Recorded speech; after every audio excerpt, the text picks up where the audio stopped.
Hey everybody, before we get started, I just wanted to say, if you enjoy our content and want to stay up to date with our videos, hit the subscribe button. It really helps the channel. Thanks. So, on to the video.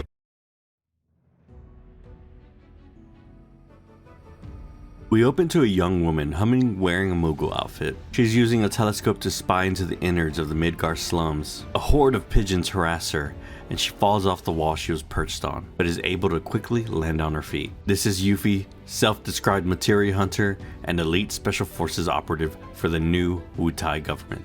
She's come from far away to infiltrate Shinra headquarters to steal their rumored ultimate materia, and they are using Avalanche's help to do so. She arrives at the rendezvous point, but no one is there to be found. She was told to look for someone in a Moogle hat. With no Moogles in sight, she assumes that the posters of Moogles that were left laid around were to lead her down the correct path, so she follows them. On her way, she bumps into several men in black cloaks, all looking off into the center of Midgar, saying things like Genova and reunion. The posters lead Yuffie to arrive at the Sector 7 slums. When she gets in close, she notices people surrounding a small TV. A news broadcast from the upper plates is playing. The head of Advanced Weaponry, Scarlet, lets the public know that currently Reactor 5 is disabled / shut down, and that the fires inside have successfully been put out. Yuffie assumes this is Avalanche's doing and is impressed by her future partners. A man from the crowd notices her and calls her name, showing off a Moogle hat he's carrying. His name is GJ, member of Avalanche. He asks Yuffie to follow him. On the way, he expresses how he's amazed they sent a kid in to do the job. Yuffie, annoyed, claims she could kick his ass. He leads her to the Sector 7 clinic. Just outside, Jesse, Biggs, and Wedge can be seen discussing amongst themselves, wondering why Cloud, Barrett, and Tifa haven't arrived yet. Inside, GJ introduces the other members of Avalanche, and Yuffie introduces herself. These two are Billy Bob and Polk. And that's Nayo. Hi. My name is Yuffie, materia hunter and elite special forces operative for the new Wutai government. I have orders to infiltrate Shinra HQ and steal their ultimate materia, to prove to our common enemy that Wutai is not to be trifled with. Members of Avalanche, with your full support, we got this. She asks if the others have met her partner Sonon yet. They say he arrived 3 days ago, but is currently exploring Midgar. GJ tells Yuffie to wait there for Sonon, as he has to go out and pick up their fake IDs. Talking to Nayo, Yuffie gets a better idea where the materia might be kept. Shinra treats materias as a weapon, so most likely in the advanced weapon department, which is in the basement of Shinra headquarters. Billy Bob lets her know where the building is located, and Polk explains how to get to the upper plates. But currently, due to the attack on Reactor 5, the trains are severely delayed, so they need to wait for things to cool down a bit. While waiting for Sonon, Yuffie decides to explore Sector 7 a bit. After playing some Fort Condor with the locals and hunting down Happy Turtle Flyers, Yuffie heads back. Sonon arrives. Yuffie, frustrated, asks what took him so long. He laughs and exclaims that she's nothing like her father. He then introduces himself, Sonon Kusakabe, and he was trained by Yuffie's father when he was younger. Yuffie doesn't seem to want to talk about her father much, and moves on the conversation. Sonon calls her boss. She's surprised by this, but he explains that he may be older, but Yuffie's been doing this for way longer than he has. A messenger pigeon arrives, informing Polk the merchandise they were wanting is now ready. Nayo asks the duo to come along with her, and she'll show them around town as well. On their way to pick up the train IDs, Barrett and Tifa can be seen returning from Reactor 5. Biggs asks where Cloud is, and Barrett says that they lost him, but he believes that it would take a lot more than a fall to take him out. Biggs informs him that Don Cornell has been asking questions about Barrett. He says that he has no time for him, but Tifa runs off saying she'll go look into Don Cornell on her own. From a distance, Nayo explains that they are a splinter group of Avalanche that went separate ways after a policy dispute. Sonon suggests to keep their distance from them, as Shinra is most likely on their tail. Nayo says that the splinter cell could care less about collateral damage. She explains while they want to bring Shinra down, they do not want to tear Midgar apart, noting that 9 out of 10 people are just innocent bystanders. Sonon lets her know he's surprised that they're working with them, as they tend to align more with Barrett's group. Nayo asks more information about this materia they want to steal. Yuffie explains that the more materia Wutai has, the stronger they are. Also, by stealing their most prized possession from under their noses, it would be a massive blow to morale for Shinra. They simply just want to send a message. Near the rendezvous point, they bump into some Don Corneo's thugs, trying to recruit women to be his wife. They begin to try and take Nayo against her will, but the duo defend her. The battle ends when another goon comes in saying they found another girl,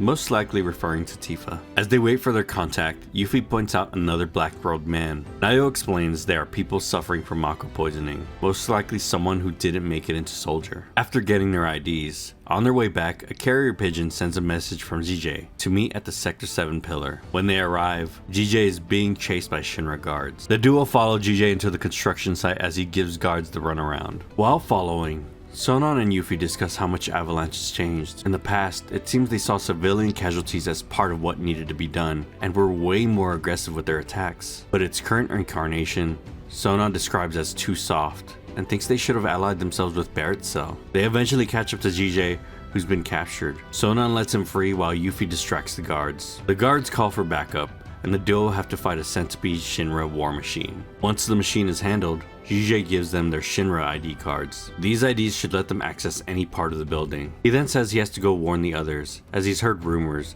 that Shinra were planning a counterattack. They give each other their thanks and part ways. Back at the secret base, it's been taken over by Shinra guards. It seems as though their cover's been blown, but it looks like they were able to escape, as they sneak up to Yuffie and give their goodbyes before she jumps on the train going up. On the way up, Yuffie has to deal with her motion sickness. Sonon laughs as it reminds him of his sister, Melfi. She was a student of Yuffie's father as well. Near the end of the war, a Shinra war machine went haywire near civilians. She died fighting it. Sonon still holds a grudge, saying Shinra deserves whatever's coming to them. When the duo arrive at Shinra HQ, the entrance is filled with reporters trying to get more info on the terrorist attacks. Yuffie and Sonon rush to the elevators, but as the doors are about to close, Scarlet and some guards enter alongside them. She notices the two and immediately starts to talk negatively about Wutai. Yuffie doesn't fall for the bait, but as they were about to walk into advanced weaponry, Scarlet closes the gates, entrapping the two and making them take a detour of her making. She walks off and Sonon loses his cool. He starts punching the wall, blaming Scarlet for the malfunctioning weapon that killed his sister. Yuffie comforts him, reminding him of the mission they're on, and the two head forth towards Scarlet's trials. The two fight waves of her machines until they find a way to get into the research facility. We cut to Scarlet,